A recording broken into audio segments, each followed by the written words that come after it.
Менің жанымды ешкім жаралай алмайды. Дэвид Гоггинс. Автор бұл кітапты өзінің жаралы өмірін еш бүркемей көрсету үшін сен кім болсаң да, өзіңді қайта жасауға қабілеттісің дегенді дәлелдеу үшін жазды. Мен өзгере алсам, кез келген адам өзгеруге қабілетті. Тек өзіңе адал қарап, жайлылықтан бас тарту керек. Бұл кітап жай мотивация емес. Бұл өмірге жұдырық түйіп тұрып жауап беру. Автор өзін ең қиын жолға тастап, ақш-тың элиталық арнайы жасағы болуға бел байлайды. Бірнеше рет сәтсіздікке ұшырайды. Кейін ультрамарафон, триатлон, айронмен, 24 сағаттық жүгіру сияқты адам сенгісіз жарыстарға қатысып, әлемдік рекордтар орнатады. Бұл кітаптағы автордың айтқысы келген негізгі қағидалары қысқартылған нұсқада ұсынылады. Менің жанымды ешкім жаралай алмайды.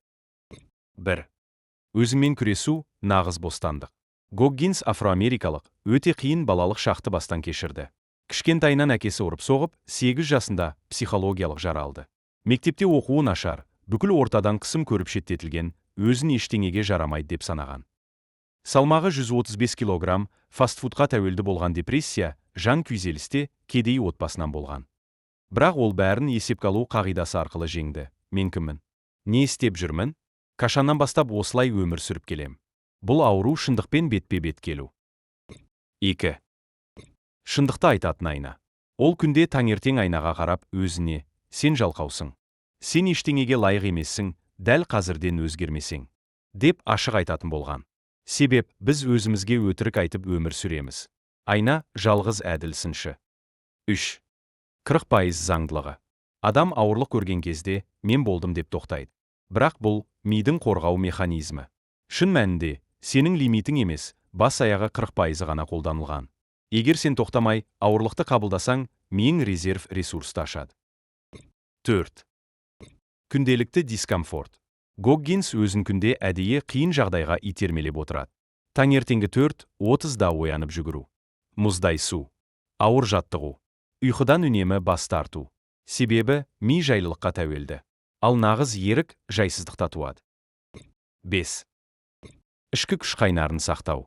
Өмірде сен жеңген әрбір қиын сәт, бұл видео, яғни жарқын мысал.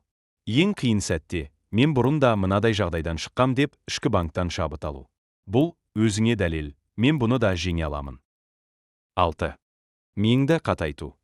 Қолдағы күлбіреген тері қажалғанда, қалай қатайса, мида тұрақты қысым мен жеңістері арқылы шынығып кетеді. Үнемі тез нәтиже күткен адам ең әлсіз. 7. Ешкім сенің ішкі күресіңді көрмейді, бірақ ол маңыздырақ. Гоггинс триатлон, марафон, әскери курстардан өтіп жүріп, аяғы сынғанша жүгіреді. Іштен қан кеткенше суға сүңгиді. Ұйқысыз бірнеше күн шыдайды. Бірақ бұл бәрін көрсету үшін емес, өзін өңдеудің амалы. 8. Жара әлсіздік емес, күш көзі. Гоггинс өзінің ауыр балалық шағын қорлықпен үрейді, энергияға айналдыра білді. Ол жараңа иелік ет. Қашпа, оны басқа алсаң, мықты боласың дейді. 9. Мақсат өз шегіңді көру. Гоггинс үшін табыс, ақша, атақ емес. Ол, мен қай жерге дейін бара аламын? Адам ретінде ең биік шегім қандай? Деген сұрақпен өмір сүреді. Бұл философия үлкен ішкі еркіндік береді. Қорытынды, сенің проблемаң, сен өзіңе тым жеңілдік бересің. Нағыз күш жайлылықтан қашқан кезде ашылады. Біз бәрімізде әлсіздік бар. Бірақ оны жау емес, отын етуге болады. Біздің проблема біздің мида. Егер біз өз миымызды өзіміз басқа алмасақ, онда біздің миымыз не болса соны ойлап біздің өзімізді басқаратын болады. Миды бағындару үшін оған нақтыланған тапсырма беру керек. Қиын болса да, бастысы миымыз тапсырманың мүмкін екеніне сенсе болғаны. Ол тапсырма қаншалықты қиын болса да, орындалатын жолды 100% табады. Ең бастысы біз миымызға қалаған нәрсемізді жұмыс түрде тапсырыс берген сияқты бұйрық беруіміз керекпіз.